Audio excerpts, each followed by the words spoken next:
The indigenous people of Biafra's leader, Nnamdi Kanu, was facing charges bordering on treasonable felony following his campaign for the secession of the Republic of Biafra before jumping bail in 2017 was rearrested last week.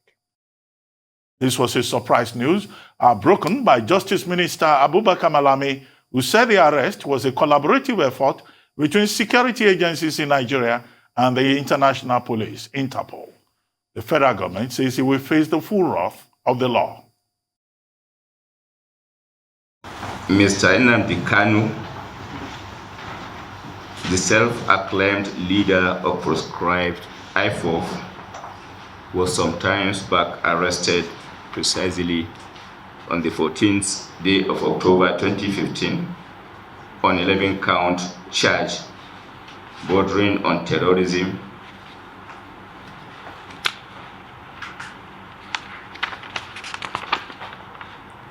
treasonable felony, managing an unlawful society, publication of defamatory matters, illegal possession of firearms, and improper importation of goods, among others. You may also recall that a judge at the Federal High Court, Abuja, on the 28th March 2019, revoked Kanu's bail that was granted him on health ground and issued a bench warrant for his arrest on the same date over his failure to appear in court for hearing. He has, often jumping bail, been accused of engaging in subversive activities that include inciting violence through television, radio, and online broadcast against the Nigerian state and institutions. We can tell you that the forensic investigation carried out so far has revealed a treasure trove of information on the proscribed IPOB leader and his collaborators. While the investigation continues, we assure you that none of the collaborators, irrespective of their standing in society, will be spared. They will all face the full wrath of the law for their activities that challenge our nation's sovereignty and threatens its unity. No one, no matter how highly placed, is bigger than the country. There have been speculations on how this rearrest was pulled off and in which country the HSO fugitive leader of the proscribed IPOB was nabbed.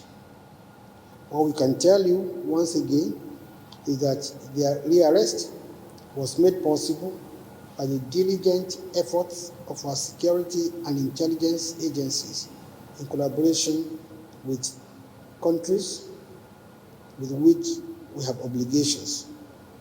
We continue to respect and honor these obligations. After successfully rearresting and rearraigning the leader of the indigenous people of Biafra, Nnamdi Kanu, the federal government is going after another secessionist, Sunday Adeyemo, popularly known as Sunday Igboho. The invasion of his residence by the Department of State Services, DSS, last Thursday signaled a renewed determination on the part of the government to clamp down on those seeking the breakup of the country. Although Igboho escaped during the raid, the government has declared that there will be no hiding place for him and his courts. Joining me now is Senator Shehu Sani, who represented Kaduna Central Senatorial District in the 8th Senate. Good to have you, Senator Shehu Sani, on the program. Welcome to This Day Live. Thank you for having me. Yes, very quickly, I just want your take on the two major incidents relating to the rearrest, or if you like, the interception of Nnamdi Kanu, the head of the indigenous peoples of Biafra, and also the attack by the Department of State Services on the residents in Ibadan of the leader of a movement in Yoruba land popularly known as Chief Sunday Adeyemo, and known also as Sunday Igboho.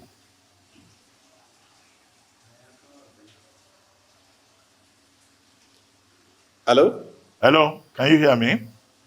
I wanted you to comment on the rearrest. Yes, I can hear you. Yes, quickly. Yeah, thank you. Please go ahead. Thank you very much. Well, first and foremost, I must say that as a Nigerian, I believe passionately and emotionally in the unity of this country. I do not believe in individuals or groups that are campaigning or agitating for the breakup of this country or for the creation of an ethnic purist state. Whether they are from the southeast, southwest, south, or northern part of Nigeria. I am an uncompromising believer in the unity of Nigeria and even the whole of Africa. So that is my view. I must make that very clear. Well, in the case of Nnamdi Kanu, it is very clear that he is leading an organization that has been involved in agitation for the creation of the state of Biafra. And by that, naturally, he is bound to attract the interests of the government and security forces to himself and also his followers. The Constitution does not restrict or forbid anyone from peacefully campaigning for his beliefs, for his ideas, and for his vision. But where the lines are crossed is when individuals advocate for violence, solicit for violence, aid and abet violence, or incite the public, or engage in xenophobic acts that attack innocent people and also create a state of fear and insecurity. As for Nnamdi Kanu, is unfortunate since his campaign has started, innocent persons in the southeastern part of Nigeria have become target of security forces. Gross human rights violations is becoming the order of the day in the southeastern part of Nigeria. And that region is almost becoming the northeast, the new northeast, which is very wrong. So, for me, the arrest of Nnamdi Kanu, my view is that his right as a Nigerian should be respected as guaranteed by the Constitution of our country and by the universal fundamental human rights. They should ensure that he is tried within the ambit of justice and the rule of law. And the trial should not be guided by hatred, vengeance, malice, or bigotry. Let justice take its course. But I must also say this, that I do not think that his arrest brings an end to the problems of insecurity in Nigeria. For me, as a person who comes from Kanu State, there are individuals, bandits, that are known, whom I believe threaten my own peace, my family, and my city, and their arrest is more important to me here than the arrest of Nnamdi Kanu. But for Nnamdi Kanu that has been arrested, the trial should be fair and just. And for a man like me, who have several times been in and out of prison and have several times also been arrested, there is no way I will celebrate the arrest of any person because of an idea which he pursued. But what is important is that whatever trial is going to take place, let it be done within the ambit of justice and fair play. And in the case of Sunday Igboho, who is another secessionist, he has the right to organize protests, rallies, and campaigns and propagate his own ideas. But where the problem is, when this degenerates into violence, and when you solicit or incite violence, you are not only putting yourself in trouble, you are also putting your followers and even innocent persons. And you also give license for human rights violations, breach of law, and all brigandage by security men, both those who are uniformed and those who are not. So I believe that he has a cause he is fighting. I don't believe in his cause. I believe in unity of Nigeria. But he has a right to pursue his cause in peace without soliciting for violence. The raid in his house is not something which I should celebrate because many times too I have been a victim of raid by security agencies, soldiers, policemen, DSS. So it's not something which I can say that I subscribe to. But if we are fighting terrorism, fighting separatists, fighting bandits, as a democratic state, we have an obligation to balance our security exigencies with our own responsibility and duty as a democracy to respect fundamental rights of citizens. So we shouldn't, because some people are pursuing some ideas, pursue them, abandon the rule of law, and then go after them with such violence and breaches of law and order. Well, As Senator, for me, for Nnamdi Kanu and Sunday Igboho, I don't share their own idea of Nigeria. Yes. well, Senator, if you could just make a clarification. There were stories in the media in the last 48 hours suggesting that, oh, you were in support of Nnamdi Kanu and that the rule of law should prevail, his rights should be respected, but that in the case of Sunday Igboho, that Sunday Igboho is just a secessionist who should be dealt with. Did you say so, or you were misquoted?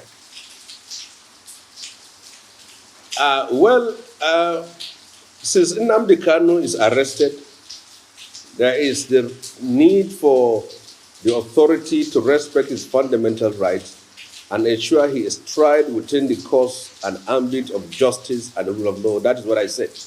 And that does not amount to supporting him. I can't support a secessionist. I'm not one. I'm for unity of Nigeria. Anybody who is determined to fight government, fight insurgency, fight dictatorship and aristocracy of government, autocracy of government, I'm for that. But I can't say because Nnamdi Kanu is arrested, so he should be slaughtered without going through the process of law. For Sunday Igboho, he is not arrested. My views on that is that I do not share his view, but his fundamental rights should also be respected. If he is also arrested, what I would say is that his rights should also be respected. So it's not that I'm supporting one and opposing one. The both of them, I do not share their view, but they are Nigerians and they deserve their rights to be respected, and not because they are pursuing a cause, so you should give a license to security agencies to cross and breaches the law. That is the clarification of my position. Okay, let me ask you. I mean, there are many persons, particularly from the south and also from the north, who have accused the Nigerian government of double standards. They say that the Buhari administration is going after Nnamdi Kanu, Sunday Igboho, although the details are not exactly similar. But that when is the federal government of Nigeria going to go after people like Dogon DJ and people like Sheikh Ahmed Gumi? And there have been comments out there. So they think that we have a government that is protecting persons in one part of the country and clamping down on others in another part of the country. What do you say to that? Well, I will say this on this matter. Well, I do not think that there are also instances in northern Nigeria. For example, Sheikh Zakzaki. Sheikh Zakzaki has been in detention for 7 years now. He is Hausa Fulani and he's from northern Nigeria and he's leading the Islamic movement of Nigeria. His movement has been proscribed. His children have been killed. His house has been demolished. And he has been tried, he's under trial for murder. So you can see the case of Zakzaki, who is also a northerner, what he's facing. But if you are putting it in comparative terms from what the government does with separatists and what it does with bandits and terrorists, I think you are not far from the truth. There is Dogo Gide in the northwest, who is a bandit that has been killing and kidnapping people. There is also Baleri, who is also another leader of bandits. So it is right to say that there is a form of discriminatory and selective approach because the bandits in the northwest are not properly treated and addressed in the language of force which they should understand too. But there is more interest in terms of going after the separatists.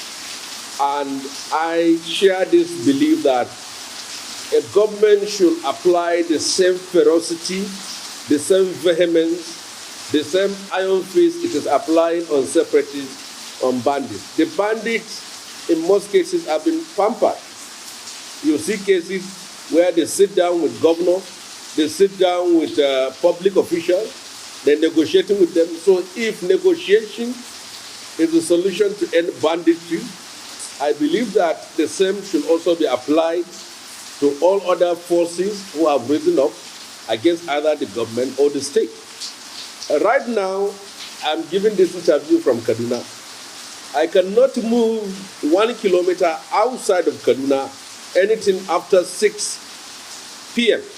without getting into the hands of bandits.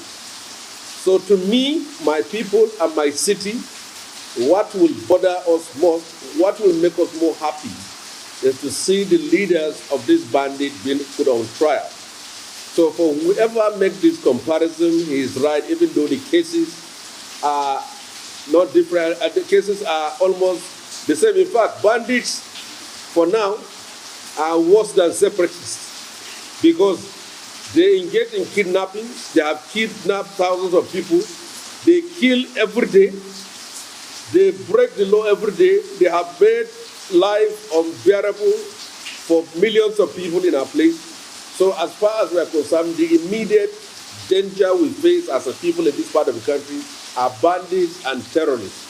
So any person making this comparison is right, and it is time for government to show seriousness in terms of its ability and capacity and its approach to tackling bandits and like the way they do that of separatists. So it is right.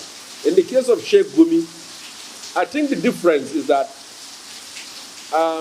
you can hold Gumi for his words, but you cannot hold him for his action, because what he did was that every of his movement to banditry areas of the country, he moves with security agencies in the name of negotiation. So it is a bit difficult if security agencies are involved in his activities for you to say that they should arrest him.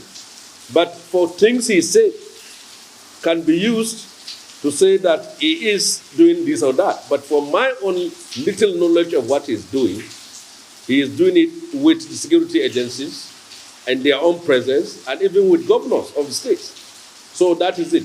But in the comparison which you have made, you are right. Government should show seriousness in tackling terrorism and banditry. So that is it. Yeah, okay. Some people have also expressed the view that, look, yes, you can clamp down on Nnamdi Kanu and say he's a fugitive from the law who must have his day in court. You may say that Sunday Igboho has certain issues that he will have to answer to. But this will not necessarily solve any problem, except the Nigerian government addresses certain fundamental issues. Do you agree with that view? And if you do, what do you think are those fundamental issues that we need to address? Could that be restructuring on something deeper than that? You see, from my little knowledge of both Sunday Igboho and Nnamdi Kanu, from what I have read about them, there was a time they were believers in the unity of this country. They were also, they parade themselves, they do consider themselves as Nigerians and are involved in Nigerian issues. But at a certain time, they abandoned that thought. And from their own thinking, secession is the solution, which I do not share. But it is important for us to now do a soul searching, put on our own, do our own research and find out what informed such persons who believe in the unity of this country. Just wake up in a day and say they want to break the country. So being able to understand things that pushes them, things that instigate them, things that repel them from Nigeria and attract them to the idea of secession are things which we need to study. As far as I'm concerned, there are areas which are fundamental. For example, in the southeastern part of Nigeria, it is not misrepresentation to say that since after the Civil War, the Igbo man is stigmatized, is profiled, is alienated, is marginalized. And he carries the identity of that secessionist rebel. And no matter how he tries to be a Nigerian, he is being treated with suspicion to the point that they are not being allowed even to produce the presidents of this country. But we have two types of Igbos, the one led by Nnamdi Kanu, who are thinking of secession, and the majority who believe in Nigeria.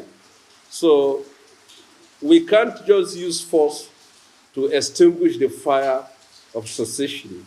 We must use equity, we must use justice, we must use fairness. Those who believe in Nigeria, we must make them to believe that they have made the right choice by ensuring that they are being treated like any other citizen in this country. So that is right. Since 1999 to date, no Igbo man has been a president or vice president of Nigeria. So some of the issues which they have risen are right. Even when government have been established, they have been pushed to peripheral ministries, to even the government which they voted.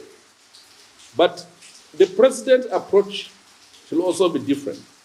He shouldn't think of the idea of secession is simply about one person in Southeast.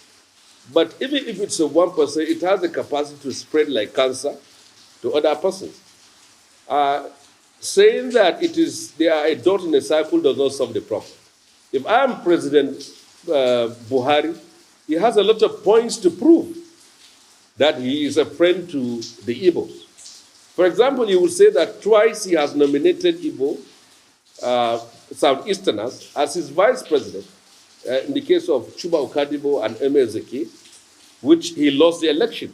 He can also parade his credentials as someone who was the first head of state or president to reabsorb the Biafran army into the Nigerian army and pay them back their pension. You can also say that he spent most part of his political life as a colleague and comrade of the late Ikemba of Newi Ojukwu. They have worked together. We have seen them in protest in several areas. But to tell them that it's a dot in a circle does not make any sense to any person. So you are only allowing that dot to spread and bring in more crisis to Nigeria. In the case of Sunday Igboho, what I felt is that the southwestern part of Nigeria, the marginalization is more of imaginary as far as the reality. For example, since 1999, the Southwest has produced a president for 8 years and a vice president for 8 years, and the possibility of producing another president in 2023. There have been, the IGs of police have been coming from there, speakers of House of Reps, and that part of the country today is the most industrialized part of Nigeria, is the most economically advantaged part of Nigeria, is the most educationally advantaged part of Nigeria. Senator. So when such a person raises such issues, I wonder what actually are the marginalization. Look at me, I come from the north. We are the most backward economically, educationally, and industrially. So as far as I'm concerned, I may think different from him, but to me, I believe that Northerners and Southerners should think themselves as Nigerians and work towards removing bigots who are in power, dictators who are in power, people whose activities and conduct in the position of power is retarding the progress and the future of Nigeria. I can't imagine myself in a country without my comrades like Femi Falana. I cannot do that. I can't imagine myself in a country without the likes of Olisa Obakoba. So when you see me fighting to keep Nigeria, I cannot do without those comrades whom we have struggled, whom we have fought for good governance and for democracy in this country, which I believe is feasible. If the government is bad, let's remove it. But breaking the country, I am not for that. Well, Senator, I have just three more topics to discuss with you. The PIB, the gale of defections from political parties into the ruling party, and then the amendment of the Electoral Bill or the Electoral Act 2010. But first, maybe you should help me clarify something. Did I hear you say that the Southwest has the possibility of becoming vice president in 2023? Because I know people in the Southwest who think that... No, I didn't say vice president. Oh, what did you say, president? Yes. I said in 2023, Yeah. there are voices from the north that believe that the presidency should go to the southern part of Nigeria. Oh. And when we say south, it can be southwestern part of Nigeria. Southwest. And the party that is in power today, if you look at them clearly, it is a coalition between the north and the southwestern part of Nigeria. Let's be very frank about that. So it is a possibility. We have 8 years of Obasanjo, 8 years of Osibanjo, and when power rotates, there is a possibility it can go to that part of the country. Okay, I just wanted that clarification, just to be sure that I heard you correctly. You were in the Senate when the 8th National Assembly passed the Petroleum Industry Bill, a bill that had been there for a very long time. Yes. And now this week, one of the major developments in the course of the week was the passing of the PIB by the Senate and also the House of Reps. And now we're going to the third reading for harmonization. But already there is a lot of controversy. Some people say a jinx has been broken. Some people say no jinx has been broken. This is clearly a case of a coup by the northern part, by northern senators, northern lawmakers against southerners who appear to have been sleeping when that bill, the details were being considered. 4 chapters, 318 clauses. And what are their concerns? 1, the definition of host communities. Now they say host communities will no longer just be communities that produce oil, but any community where a pipeline passes through or there is any facility. 2, frontier basins. Those frontier basins are in the northern part of the country, in Lake Chad and in Borno State. So some commentators are saying, look, this is to the advantage of the North. The North is going to be taking 30% of revenue just to develop frontier basins that have not yielded commercial quantities. Now, host communities in the South say they've been cheated because the 3% that they've been offered, in fact, it's like everybody will share it, whereas the rights of the owners of this, petroleum resource has not been properly thought of. If you could just help us give a perspective on this, because it looks like this bill, by the time it's going to be harmonized, may end up as a North versus South controversy over national resource, or if you like, petroleum resource. Well, the petroleum industry bill has been in the National Assembly for decades. And during our time, an attempt was made to put an end to this elongated expectations of completing that law. But now, since you have a government, a National Assembly that is in sync with the president, and there are supposed not to be such controversies. But it is also clear that the bill is more political than it is economic and that is administrative. You find that almost everyone, both sections of the country, are trying to pull the best for their own part of the country. But what is clear is that if that bill is to the disadvantage of host communities and southern part of Nigeria, the lawmakers in the Reps and House and the Senate have the capacity, those from the South, to make sure that this bill does not see the light of the day. The Speaker of the House of Representatives is from Lagos, from the South. There's no way any bill can have any accent or be fully completed without his own signature. The Deputy Senate President is from Delta State in the person of Onwagigi. So if the Southern lawmakers are serious that the law undermines and shortchanges their people, they have the capacity to stop it. But it will be wrong of them to publicly condemn the bill while go to the National Assembly and sign that bill. That amounts to hypocrisy. They are trying to play the two sides. If you are opposed to the bill, the caucus of the Southeast, Southwest, and South-South have the capacity to pull out their support. And the Speaker can also say that this is his position. But Nigerians should not be deceived. If this law is passed by the National Assembly, it is passed by senators, members of rep from the North and the South.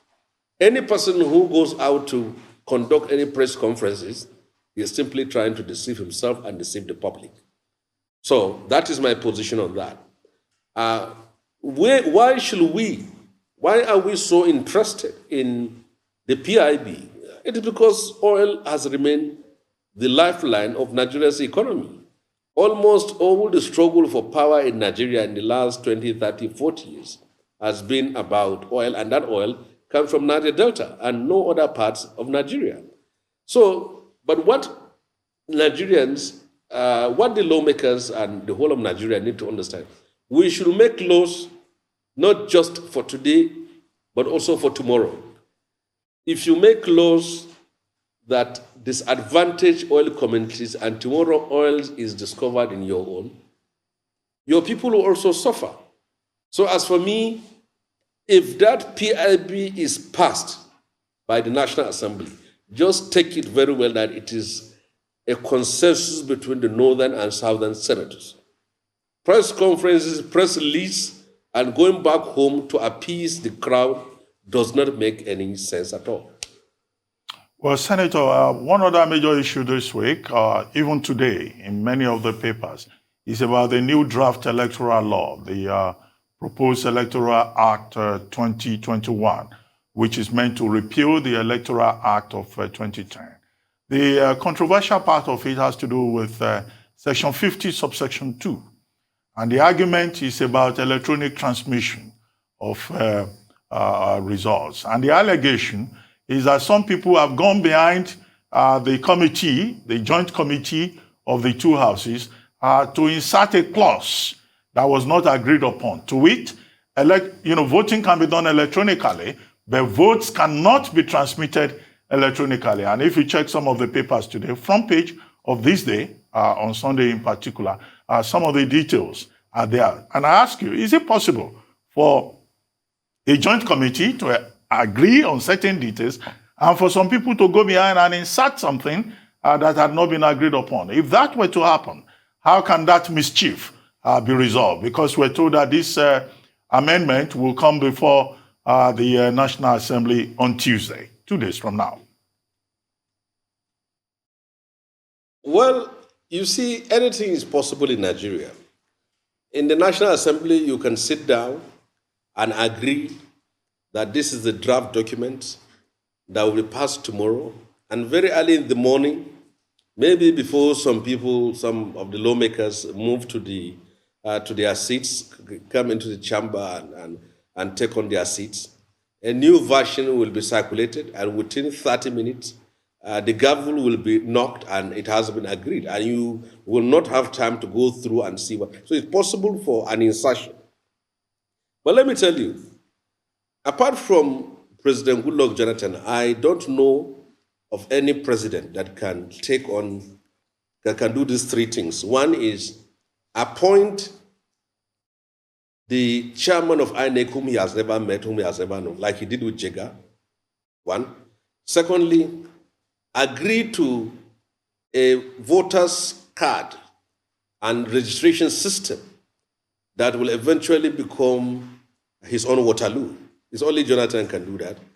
And from even what I've learned, when Jonathan was constituting the Electoral Commission, There was a time he called on President Buhari, who was then an opposition leader, to bring nomination for the Northwest. It's only Jonathan that can do that. But for the ruling political elite that are in power today, they are so conscious of power and preservation of power that they give no room for any possibility of any reform or any idea that will undermine their power base. That is why the resistance to the passage of Electoral Act, and in that, they know very well that an electronic transmission system will checkmate a lot of this rigging and falsification of announcement of result. And that's why they are very serious about that very issue.